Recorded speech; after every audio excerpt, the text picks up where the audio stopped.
YouTube channel শনিবারের রাতবেলা। আশা করি শ্রোতাবৃন্দ আমাদের অনুষ্ঠান আপনাদের ভালো লাগছে। শনিবারের রাতবেলায় আজকের গল্প বছর 20 আগে, লেখক ষষ্ঠীপদ চট্টোপাধ্যায়। আমি পিন্টু পাঠ করছি ভৌতিক গল্প বছর 20 আগে।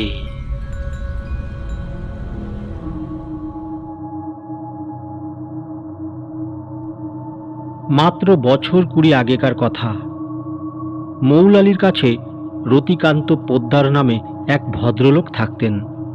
খুবই অভাবী লোক, স্ত্রী এবং 2টি ছেলে মেয়ে নিয়ে দরিদ্রের সংসার। ভদ্রলোক একটি বেসরকারি প্রতিষ্ঠানে চাকরি করতেন। দুর্ভাগ্যবশত প্রতিষ্ঠানটি ব্যবসা গুটিয়ে অন্যত্র চলে যাওয়ায় চাকরি খুইয়ে একেবারে মাথায় হাত দিয়ে বসলেন ভদ্রলোক।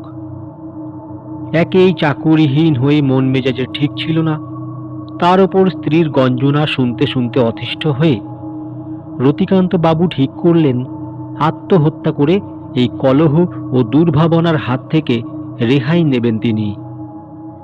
এই ভেবে এক রাতে রতিকান্ত বাবু বাড়ি থেকে বেরিয়ে সবার অলক্ষ্যে কাছাকাছি এক বিখ্যাত কবরখানায় ঢুকে পড়লেন। পকেটে কাগজে মোড়া বিষও ছিল।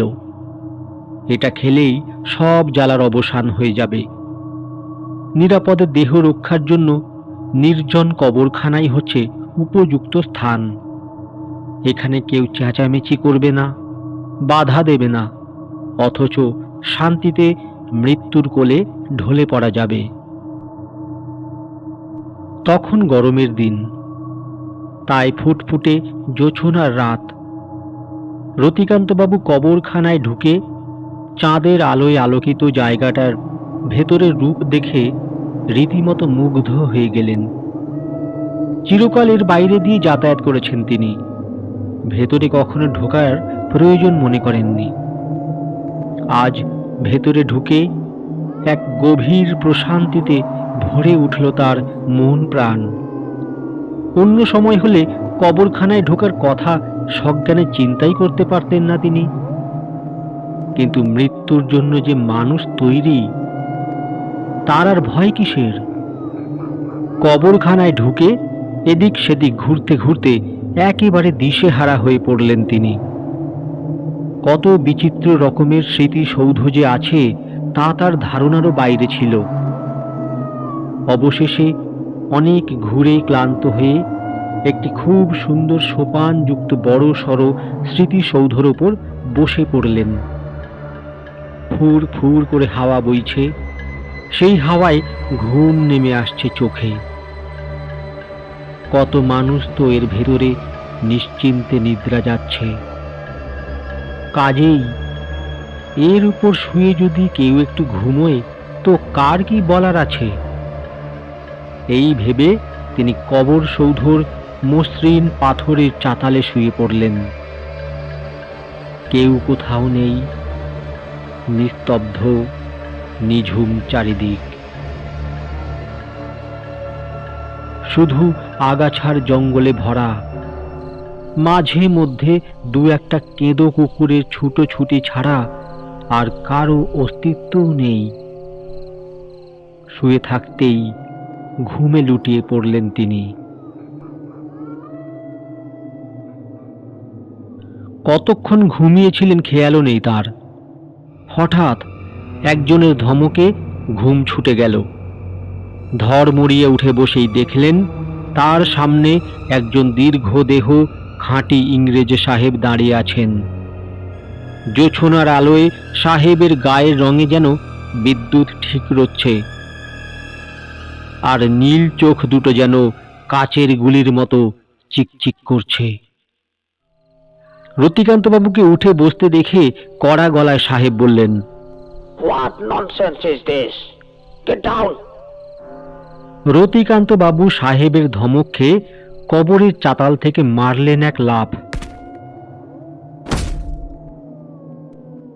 সাহেব ভাঙা ভাঙা বাংলায় গলার স্বর কঠিন করেই বললেন, কি নাম আছে তোমার? আজ্ঞে, আমার নাম রতিকান্ত পোদ্দার। এত রাতে তুমি খবরখানার মধ্যে আসিয়াছ কেন? আমি ভুল করে এসে পড়েছি সাহেব, আর কখনো আসবো না।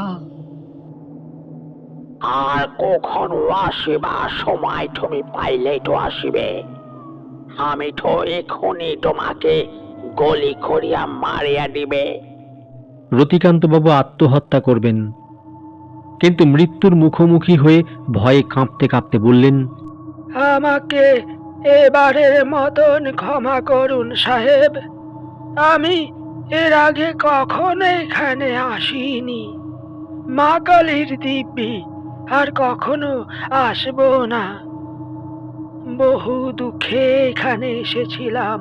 বলে পকেট থেকে কাগজে মোড়া বিষটা বার করে বললেন, দেখুন, আমি এটা খেয়ে সুইসাইড করব বলে এসেছিলাম। কি ওটা? এটা বিষ। কই দেখি। রতিকান্তবাবু সাহেবের হাতে বিষটা দিতেই সাহেব সেটা ছুঁড়ে ফেলে দিয়ে বললেন, এটা খাইলে ইঁদুর ছুঁচা মরিবে। তুমি মরিবে কেন? দু একবার বমি করিলেই তো বাঁচিয়া উঠবে তুমি। একদম ভেজাল চিজ আছে। তোমরা স্বদেশীরা আসল মাল খাওয়াইবে লোককে। তা যাক, কিন্তু তুমি সুইসাইড করিতে আসিয়াছিলে কেন? আমি মরিয়া যেখানে বাঁচিয়া উঠিতে চাহিতেছি, তুমি বাঁচিয়া সেখানে মরিয়া যাইতে চাহিতেছ কি কারণে? রতিকান্তবাবু তো লাফিয়ে উঠলেন। আপনি বাঁচতে চাইছেন?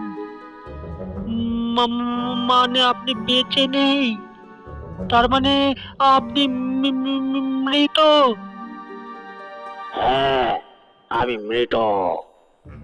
বাঁচিয়া থাকিলে আমি এই রাত দুপুরে তোমার সঙ্গে এইখানে কি নকশা মারিতে আসিতাম। তুমি যে কবরের উপর শুয়ে আছো, এইটাই আমার কবর। ও, বুঝেছি। তা আপনি কতদিন আগে মরেছেন সাহেব? রাহা শুনিয়া তোমার লাভ কি? তোমরা স্বদেশীরাই একদিন আমাকে গুলি করিয়া মারিয়াছিলে। তা হতে পারে, তবে আমি কিন্তু স্বদেশী ফদেশী নই সাহেব। দেশ এখন স্বাধীন হয়ে গেছে। আমি আপনাকে মারিনি, মা কালীর দিব্যি। দয়া করে আমাকে ছেড়ে দিন সাহেব। ড্যাম ফুল ব্লাডি ইডিয়েট! তুমি মরিতে আসিয়াছ যদি, তো বাঁচিবার জন্য এমন ছটফট করিতেছ কেন? কান ধরিয়া উঠে বস করো। 11, 12, 13, 14। স্টপ! এইবার আমাকে সত্য করিয়া বলো তো, তুমি এইখানে মরিতে আসিয়াছিলে কেন? আমার দুঃখের কথা কি আর বলবো সাহেব। বড় কষ্টে দিন কাটছে আমার। খুব গরিব লোক আমি, তার উপর চাকরিটা খোয়ালাম।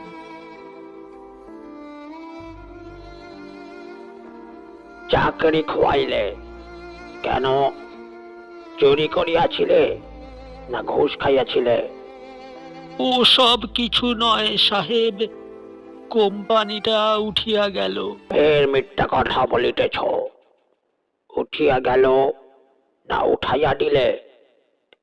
কোন কোম্পানি কি শুধু শুধু উঠিয়া যায়? যাক, তুমি তাহলে বলিতে চাও চাকরি খোয়াইয়া তুমি অসুবিধায় পড়িয়াছ, পেট ভরিয়া খাইতে পাও না। হ্যাঁ, আমার বউ ছেলে মেয়ে সব আছে। আমি এখন এমনই অভাবে পড়েছি যে নিজেও খেতে পাই না, তাদেরও খেতে দিতে পারি না। ও, এই জন্য তুমি মরিতে আসিয়াছিলে? ঠিক তাই। মরিয়া তুমি ভূত হইতে আর আকাশ হইতে খাবার পাড়িয়া উহাদের খাইতে দিতে, এই তো? হ্যাঁ। ইডিয়ট, তোমার কি ধারণা সব লোক মরিলেই ভূত হয়? জানি না সাহেব। ঠিক আছে, আমি তোমার সব কথা শুনিলাম। তোমার সুইসাইড করিবার প্রয়োজন নাই। আমি তোমাকে একটি কিনে দিতেছি, তুমি এটি লইয়া যাও। এইটি বিক্রয় করিলে অনেক টাকা পাইবে তুমি। ওই টাকায় তোমরা পেট ভরিয়া খাইয়া বাঁচিবে। টাকা ফুরাইলে তুমি আবার আসিবে আমার কাছে, আমি তোমাকে আবার কিনে দিবে। কিন্তু এই কথা তুমি কাউকে বলিবে না। যদি বলো, আমি তোমাকে মারিয়া ফেলিব। রতিকান্ত বাবু গিনিটা পকেটে পুরেই কবরখানার বাইরে এসে একবার গিনিটা বার করে দেখলেন সত্যি সেটা পকেটে আছে কিনা। কেননা এতক্ষণ যা ঘটে গেল তা রীতিমতো অবিশ্বাস্য ব্যাপার। হাত দিয়েই ধাতব গিনিটা হাতে ঠেকল। এই তো রয়েছে, তবে তো মিথ্যে নয়। কেননা তার বারবারই মনে হচ্ছিল এতক্ষণ তিনি স্বপ্ন দেখছিলেন। কিন্তু চকচকে গিনিটা তাকে স্মরণ করিয়ে দিল এতক্ষণ যা তিনি দেখেছেন তা সত্যই।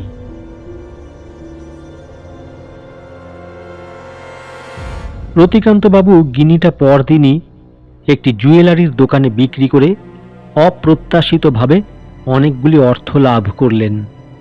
কারণ গিনিটির ধাতব মূল্যের থেকেও এর প্রাচীনত্বের দাম ছিল অনেক। দোকানদার রতিকান্তবাবুর পূর্ব পরিচিত। গিনি দেখেই বললেন, কি ব্যাপার রতিকান্ত বাবু, এই মাল কোথায় পেলেন? কোথায় আর পাবো মশাই, আমারই ছিল। বাবা জাহাজে কাজ করতেন, সাহেবদের নেক নজরে পড়ে গিয়েছিলেন। দু একদিন ছাড়াই সাহেবরা বাবাকে একটা করে গিনি উপহার দিতেন। তারই কিছু কিছু জমানো ছিল, এতদিন বেচিনি। এখন অভাবের জ্বালায় বেচতে এসেছি। তা বেশ করেছেন, তবে একটা কথা, আপনার যখনই ওগুলো বেচবার দরকার হবে তখন আমার দোকানেই আসবেন, কেমন? কেননা এই জিনিস আমরা দাম দিয়ে কিনলেও এগুলো আমরা নষ্ট করব না। এতদিন আপনার সঞ্চয় ছিল, এবার আমার সংগ্রহে থাকবে, এই আর কি। রতিকান্তবাবু গিনি বিক্রির টাকা গৃহিণীর হাতে তুলে দিয়ে নিশ্চিন্ত হলেন। গৃহিণী অবাক হয়ে বললেন, ও বাবা, এত টাকা কোথায় পেলে তুমি? এই যে শুনলাম তোমার চাকরি নেই। চাকরি সত্যিই নেই। আপাতত ছোট ছোট কাজ একটা জুটিয়ে নিয়েছি, তবে দিনে মানে নয়, রাতে। রাতে? কোনো খারাপ কাজ নয় তো? না, আর হলেও তোমার তাতে কি? খারাপ কাজ করলে তার ফল আমিই ভোগ করব, তুমি তো করবে না। আমি টাকা আনবো, তুমি সংসার চালাবে। আমি কি করছি না করছি সে ব্যাপারে তুমি একদম মাথা গলিও না। গৃহিণী চুপ করে গেলেন। রতিকান্তবাবু সাহেবের কথা মতো গিনি প্রসঙ্গও তুললেন না, সাহেবের কথাও বললেন না। তবে পরদিন থেকে রোজই সন্ধ্যের পর চাকরি করতে যাবার নাম করে বাড়ি থেকে বেরিয়ে সোজা কবরখানায় চলে যেতেন এবং সাহেবের স্মৃতিসৌধ নিজে হাতে পরিষ্কার করে দিতেন। সাহেবও রোজই একবার করে দেখা দিতেন রতিকান্তবাবুকে এবং প্রয়োজনে মাঝে মধ্যে একটি করে গিনি উপহার দিতেন। এইভাবেই দিন যায়। একদিন হঠাৎ গিনি বিক্রি করতে গিয়ে রতিকান্তবাবু হাতে নাতে ধরা পড়ে গেলেন সাদা পোশাকের পুলিশের হাতে। দোকানদারের কারসাজিতেই হোক বা অন্য কোনোভাবেই হোক, রতিকান্তবাবু পুলিশের শিকার হলেন। পুলিশ নানাভাবে চাপ সৃষ্টি করে জানতে চাইলে রতিকান্তবাবুকে এগুলো চোরাই মাল না সত্যি তাদের পিতৃপুরুষের সঞ্চিত সম্পত্তি। যদি তাই হয় তবে তার পরিমাণ এখনো কত, রতিকান্তবাবু কি আর বলেন, তিনি একই কথা বারবার বলতে লাগলেন। এসব চোরাই মাল নয়, সবই তার পিতৃদত্ত ধন। এমনকি এও বললেন, আজকের এই গিনিটি ছাড়া তার সঞ্চয়ে আর একটি গিনিও অবশিষ্ট নেই। পুলিশ তবুও তার কথা বিশ্বাস করল না, কেননা এই গিনিগুলির একটির সাথে আরেকটির মিল নেই। যথেষ্ট সময়ের ব্যবধানে এগুলি তৈরি হয়েছিল, কাজেই একই লোকের কাছে বিভিন্ন সময়ের এতগুলি গিনি কি করে থাকতে পারে? এটা একটা রীতিমতো সন্দেহের ব্যাপার। তাই পুলিশ রতিকান্ত বাবুকে অ্যারেস্ট করে তার বাড়িতে এসে ঘর দৌড় তছনছ করে চারিদিক তন্ন তন্ন করে নেড়ে ঘেঁটে কিছুই না পেয়ে ফিরে গেল। ফিরে গিয়েও লক আপে রাখা রতিকান্ত বাবুকে ভীতি প্রদর্শন করে কথা আদায়ের চেষ্টা করতে লাগলো। রতিকান্তবাবু অনেক কাঁদাকাটা করলেন, দারোগাবাবুর হাতে পায়ে ধরলেন, কিন্তু কোনো ফল হলো না তাতে। রতিকান্তবাবুর গৃহিণী এসেও হাতে পায়ে ধরলেন, কিন্তু কিছুতেই কিছু হলো না। দারোগাবাবু বললেন, যতক্ষণ না সত্যি কথা বলবেন উনি, ততক্ষণ ওনাকে ছাড়া হবে না। রতিকান্তবাবুর গৃহিণী স্বামীর কাছে গিয়ে কেঁদে বললেন, আমার তখনই সন্দেহ হয়েছিল, নিশ্চয়ই তুমি কোনো খারাপ কাজ করছো। কেন ও কাজ করতে গেলে তুমি? রোজ সন্ধ্যেবেলা তুমি চাকরি করতে যাবার নাম করে বেরোতে, আর ফিরতে রাত 12টার পর। এখন আমি কি করি? রতিকান্তবাবু তখন সাহেবের নিষেধ সত্ত্বেও সব কথা খুলে বললেন গৃহিণীকে, এবং বললেন যেভাবেই হোক সাহেবের সঙ্গে একবার দেখা করে এই বিপদের কথাটা জানিয়ে আসতে। গৃহিণী তো ভয়েই সারা, শোনা মাত্রই আঁতকে উঠে বললেন, ওরে বাবা, কবরখানায় ঢুকে সাহেব ভূতের সঙ্গে আমি কি করে কথা বলবো গো? একেই আমার ভূতের ভয়। তা অবশ্য ঠিক। তবু তুমি এক কাজ করো, আমি বরং একটা চিঠি লিখে দিচ্ছি। তুমি সেটা সাহেবের কবরের ওপর পাথর চাপা দিয়ে রেখে এসো। তবে খুব সাবধান, ভুলেও যেন কারো কাছে বলো না এই কথা। না না, তা বলবো না, কিন্তু আমি সাহেবের কবর চিনব কি করে? সেসব বলে দিচ্ছি আমি। বলেই রতিকান্তবাবু একটা সাদা কাগজে 2-1 ছত্রে নিজের বিপদের কথা জানিয়ে লিখে দিলেন, প্লিজ হেল্প মি। তারপর গৃহিণীকে বুঝিয়ে দিলেন কিভাবে কোনখানে যেতে হবে, এবং এও বলে দিলেন ওই কবরখানার সবচেয়ে বড় স্মৃতিসৌধটাই সাহেবের। রতিকান্তবাবুর গৃহিণী দিনের আলো থাকতে থাকতেই রক্ষীদের নজর এড়িয়ে ভাঙা পাঁচিলের পাশ দিয়ে কবরখানায় ঢুকে পড়লেন। তারপর রতিকান্তবাবু যেভাবে যেমন করে যেতে বলে দিয়েছিলেন ঠিক সেইভাবেই গিয়ে সেখানকার সবচেয়ে বড় স্মৃতিসৌধটির কাছে পৌঁছলেন। তারপর বিশেষ চিহ্ন আঁকা দীর্ঘ এপিটাফের নিচে একটি পাথর চাপা দিয়ে চিঠিটা রেখে চলে এলেন। রাত তখন 1টা। থানার লক আপের ভেতরে দারোগাবাবু রতিকান্তবাবুকে জিজ্ঞাসাবাদের পর জিজ্ঞাসাবাদ করে চলেছেন, আর রতিকান্তবাবুও সেই একই উত্তর দিয়ে যাচ্ছেন। বিশ্বাস করুন আপনারা, আমি চুরি করিনি। এই সবই আমার পিতৃদত্ত ধন। যা ছিল সবই বেচে দিয়েছি। তাছাড়া আপনারা তো আমার বাড়ি তল্লাশ করে দেখেই এসেছেন। তবুও কেন অবিশ্বাস করছেন আমাকে? অবিশ্বাস করার যথেষ্ট কারণ আছে বলেই করছি। এইসব দুষ্প্রাপ্য গিনিগুলি আপনার পিতৃদত্ত ধন হলে আপনার এইরকম দশা হতো? আপনি তাহলে ভাড়া বাড়িতে টিনের ঘরে থাকতেন, চালাকির জায়গা পাননি। রতিকান্তবাবু নীরব। সত্যি তো, কি উত্তর দেবেন তিনি?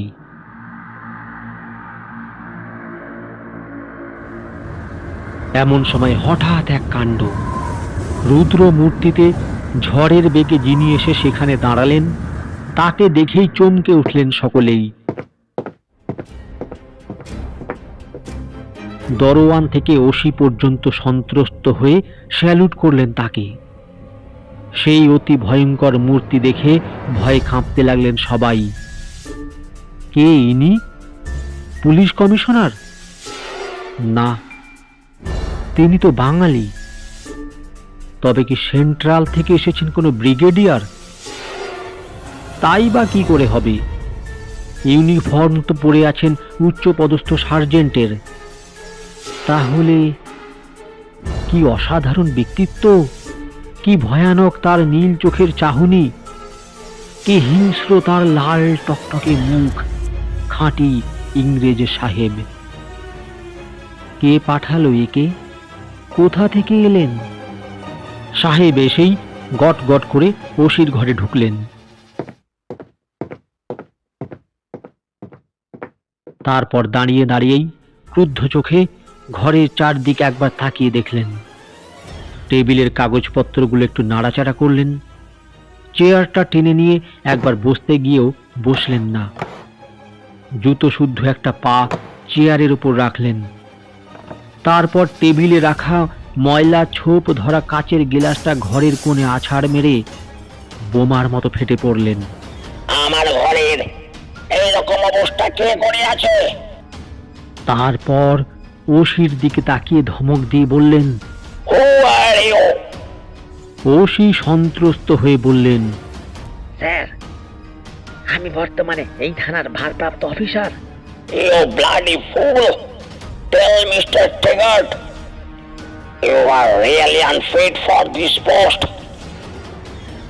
তারপর গোটা থানার চারিদিক ব্যাঘ্র বিক্রমে ঘুরে ফিরে দেখে লক আপের কাছে এসে রতিকান্ত বাবুর দিকে তাকিয়ে ওসিকে বললেন, এই লোকটাকে তোমরা ধরিয়া রাখিয়াছো কেন? একে আমরা স্মাগলার সন্দেহে ধরে রেখেছি sir. Bloody fool! He is a very good man. I know him. যদি ভালো চাও তো তোমরা ইহাকে এখনই ছাড়িয়া দাও। বলার সঙ্গে সঙ্গে ছেড়ে দেওয়া হলো রতিকান্ত বাবুকে। লক আপ থেকে বেরিয়ে রতিকান্ত বাবু দেতো হেসে সাহেবকে দিলেন একটা স্যালুট। সাহেব রতিকান্ত বাবুকে ধমকালেন। Get out of here! Ratikanta বাবু সাহেবের এরকম মূর্তি কখনো দেখেননি। এমন ইউনিফর্ম পরা বদমেজাজি পুলিশি চেহারা কখনো না। তাই ধমক খেয়ে কোনো রকমে কাছা কেছো গুটোতে গুটোতে দৌড়ে পালালেন।